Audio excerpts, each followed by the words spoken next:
အားလုံးပဲမင်္ဂလာပါဗျသူကမိတ်ချင်း channel ကနေပြီးကြိုဆိုလိုက်ပါတယ်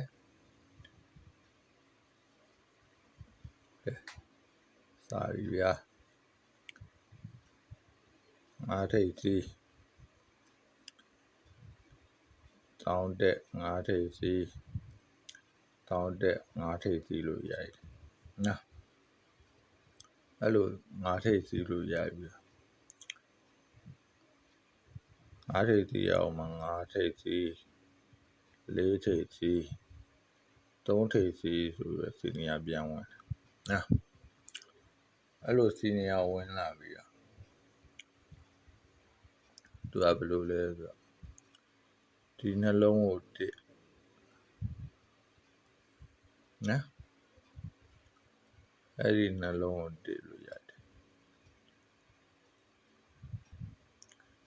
အဲ့ဒီနှလုံးကိုနှစ်လို့ရတယ်ဒီနေရာပဲနော်အဲ့ဒီနှလုံးကိုသုံးလို့ရတယ်မှတ်ထားအဲ့ဒါလေးကိုနော်ကူးပုံကူးနည်းလေးသူကဒီဘက်နှစ်ကိုကူးဒီဘက်နှစ်ကိုကူးအောင်ဆိုရတာသူကူးပုံကတစ်မျိုးနော်အဲ့ဒါကြောင့်မှတ်ထားပါအဲ့ဒီ3ရခွန်ရ8ကို8လို့ရတယ်နော်အဲ့ဒီခွန်ရ4ရ6ကိုခွန်လို့ရတယ်8လို့ရတယ်3ခွန်8ကို8လို့ရတယ်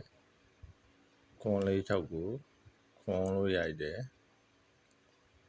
3ည8ကို6လို့ဒီဘက်နှစ်ထဲကိုကူးဝင်သွားနော်ဒီနေရာလေးကကူးဝင်တာအဲ့လိုကူးဝင်ပြီးတော့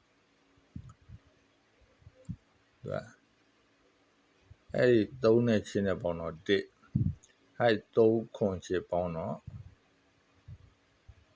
8 1 8ဆို9နော်အဲ့ခွန်နဲ့9နဲ့2ခွန်4 6နဲ့ခွန်4 6ခွန်နဲ့ပေါင်းရင်ခွန်2 9ဒါအဲ့လိုပေါ့လှည့်ဝင်တာနော်အဲ့3ရ3ညရပေါင်းရင်3နော်3ညရ8ပေါင်းရင်9အဲ့လို9ဆိုပြီးတော့လှည့်ဝင်တာအဲ့9ကိုကျွန်တော်ပြန်ထည့်နော်ထည့်ပြရအဲ့ဒါအဲ့9ဘယ်လိုဝင်သွားတယ်ဆိုတာပြပြအဲ့ဒီနှလုံးကိုလေးထိပ်ထိနှလုံးကိုလေးသူကအဲ့လိုအဲ့ဒီလေးကိုဒီလေးပရိတ်လို့ထည့်ပြီးနော်ဆက်သွားတာအဲ့ဒီထိပ်ထိနှလုံးကိုလေးအဲ့ဒီလေးကိုလေးလို့ရိုက်သွားလေးပရိတ်လို့ရိုက်နော်အဲ့ဒီထိပ်ထိနှလုံးကိုလေးအဲ့ဒီလေးကိုလေးပရိတ်လို့တက်ရိုက်လေးပရိတ်ကဒီရှေ့ထိပ်ကနေပြီးစောင်းနော်လေးပရိတ်အဲ့လိုဝင်ပြီးတော့ဒီမှာကလေးကခွန်ရှောင်းငါနဲ့ဒီမှာကလေးကကူခွန်ရှောင်းငါသူကဒီကခွန်ရှောင်းငါစီနီယာလေးနဲ့ပြပေးတာခွန်ရှောင်းငါနဲ့ဝင်သွားတာနော်အဲ့ဒါမှလေးပရိတ်လို့ရိုက်ပြီးနော်ခွာပေါင်းချင်း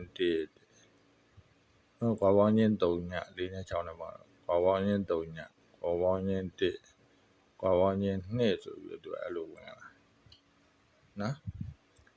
ဝင်လာပြီးတော့ကျွန်တော်ပြီးခဲ့ဘက်က9 9ထုတ်ပေးထားတဲ့စိုင်းနော်9ခွန်8ထည့်ပြီးသားနော်9ခွန်8ထည့်ပြီးသားအဲ့9 9ထုတ်လိုက်အသေးကွဲဒါအသေးကွဲတဲ့စိုင်းပဲဒါနော်သူကပေါ်တင်လောက်တာကိုကလှည့်သွားတာနော်ကျွန်တော်ပြလိုက်ပါတယ်အဲ့မှာနောက်ပိတ်ကဘယ်လိုထဲလို့ရတယ်နောက်ပိတ်ကဒီ9ရ6က1ကို6လို့ထဲလို့ရတယ်2က2ကို6လို့ထဲလို့ရ6ရ2ရ8ရမှာထက်ရှင်းနောက်ပိတ်မှာနော် ပြလိုက်ကျွန်တော်ကဖမ်းလိုက်တာဘယ်လိုဖမ်းချတယ်လဲဒီ3လုံးထောင်ကို2619နော်252 9နော်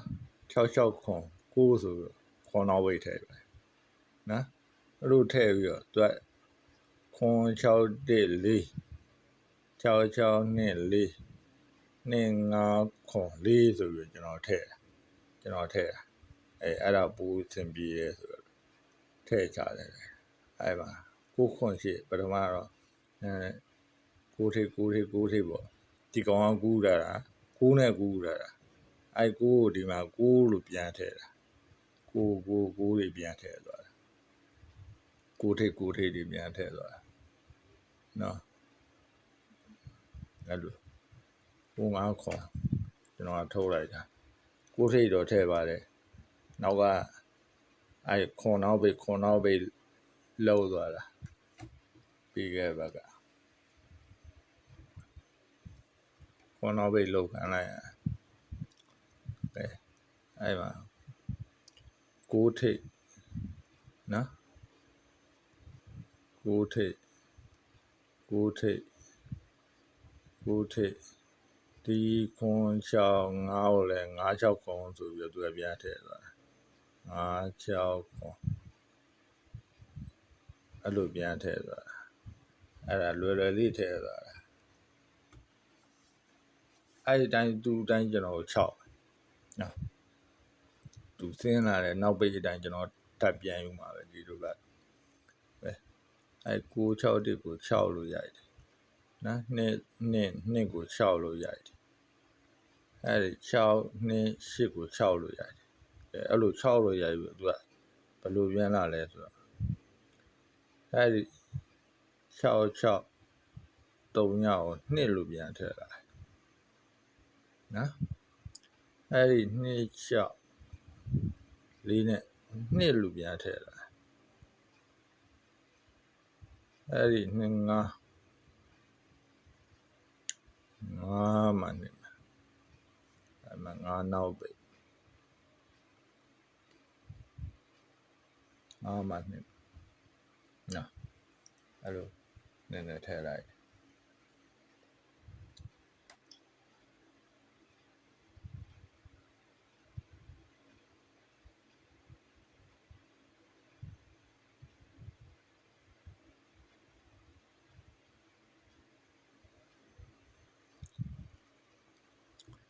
အဲ့ဒီ9ထိပ်ကိုကျွန်တော်ထိပ်သီးပြန်ထည့်နော်အဲ့ထိပ်သီးပြန်ထည့်မှာဘယ်လိုပြန်ထည့်မှာအဲ့ဒီအလဲ3ညနဲ့အဲ့ဒီ9ထိပ်သီးနဲ့9လို့ရတယ်ဒီမှာ9တလုံးဟုတ်လားအဲ့ဒီအလဲတိုင်း3ညထိပ်သီးနဲ့9လို့ပြန်ရတယ်အဲ့ဒီအလဲတိုင်းနဲ့5ထိပ်သီးနဲ့မှာ9မှာ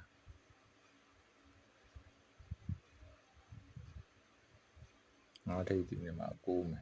နော်အဲ့လို9လို့ရတယ်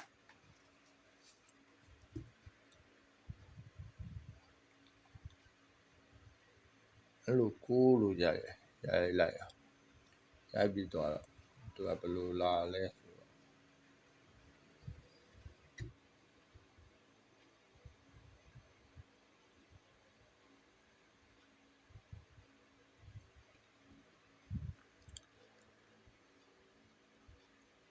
အဲ့ဒီ3ညခါနဲ့အဲ့ဒီရှင်းနှလုံးပေါင်းရင်းနဲ့ရှေ့လို့ရိုက်တယ်နော်အဲ့ဒီ4ခါနဲ့အဲ့ရှင်းနှလုံးပေါင်းရင်းနဲ့ရှေ့လို့ရိုက်တယ်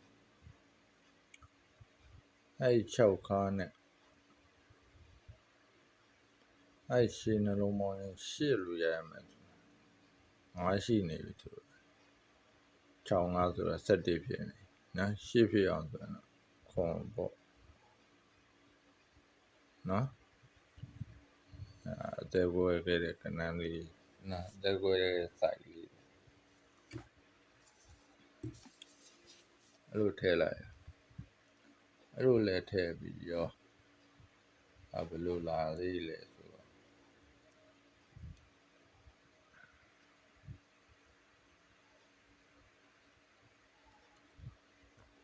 ဘယ်လိုလာသေးလဲ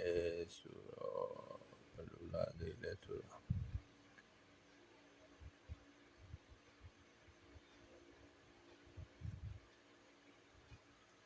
အဲ့ဒီတစ်နောက်ပိတ်နဲ့အဲ့နောက်နှလုံးပေါင်းရင်းနဲ့ကို30နော်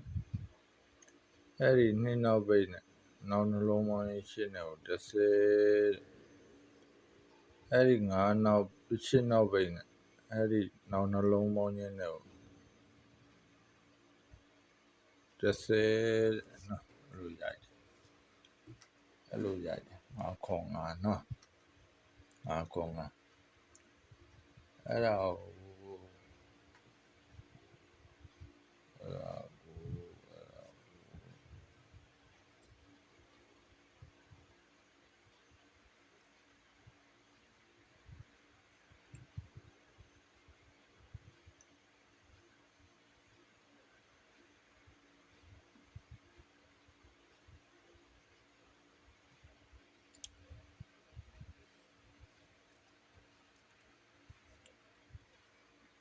5ခွန်5နော်5ခွန်5ဒီတစ်ပတ်တော့သူလျှောက်တဲ့ပုံစံအတိုင်းလေးထုတ်လိုက်တာပဲဗျာနော်သူလျှောက်တဲ့ပုံစံအတိုင်းထုတ်ထည့်လိုက်တာပဲပြီးခဲ့တဲ့ဘက်ကကိုကချုပ်သေးပြီထည့်ကျင်တာနဲ့ထည့်ချတယ်လိုက်တာချုပ်သေးပြီလုံးနေဆိုပြီးတော့လုံးနဲ့ဟောရွေးထည့်ရတာဟုတ်ဗျလုံလောက်တဲ့ဥစ္စာအဲ့မှာသူကယူတန်းအမြင်အတိုင်းတန်းချသွားတာအသက်ကိုကွဲရောသွားရောဟာနော်ပဲအားလုံးပဲကံကောင်းကြပါစေဒီကြောဆက်ပြီးတော့ရှောင်းနိုင်ပါစေကဲစက်ခိုက်ကလေးလေးလုပ်ပေးကြပါဦးဗျာဒါပါပဲဗျာ